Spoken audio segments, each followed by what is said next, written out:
Chance of implantation అంటే baby attachment కానీ, baby పెరగటం కానీ, బేబీ పొజిషను ఇవన్నీ కూడా ఆల్టర్ అయ్యే లొకేషన్ అండి ఇది. సో చిన్నగా ఉన్నా కూడా ఇక్కడ ఈ లొకేషన్లో ఫైబ్రాయిడ్ ఉంటే మాత్రం డెఫినెట్గా ఇన్ఫర్టిలిటీ పేషెంట్స్కి మేము చాలా ఇంపార్టెన్స్ ఇస్తామండి. అవి డెఫినెట్గా హిస్టోస్కోపీ ద్వారా రిమూవ్ చేస్తూ ఉంటాము. అలాగే తద్వారా గర్భిణీ వచ్చే ఛాన్స్ డెఫినెట్గా పెరుగుతుంది. హిస్టోస్కోపిక్ సర్జరీ చాలా యూస్ఫుల్ అన్నమాట ఈ ఫైబ్రాయిడ్స్ రిమూవ్ చేయడానికి. అలాగే మధ్యపొరలో ఉండే ఫైబ్రాయిడ్స్, మధ్యపొరలో కూడా ఏంటంటే నెంబరు, లొకేషన్ అనేది సైజు చాలా ఇంపార్టెంట్. మధ్యపొరలో ఏంటంటే చిన్న చిన్న ఫైబ్రాయిడ్స్ 3 సెంటీమీటర్స్ 2 సెంటీమీటర్స్ ఉంటే మనం అంతగా దీనికి ఇంపార్టెన్స్ ఇవ్వకుండా మిగతా ఫ్యాక్టర్స్ ఏమైనా ఉన్నాయనేది చూస్తూ ఉంటామండి.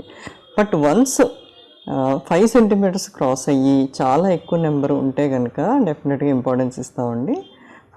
ఇది రిమూవల్ తర్వాత ప్రెగ్నెన్సీ ఛాన్సెస్ పెరుగుతూ ఉంటాయి అన్నమాట.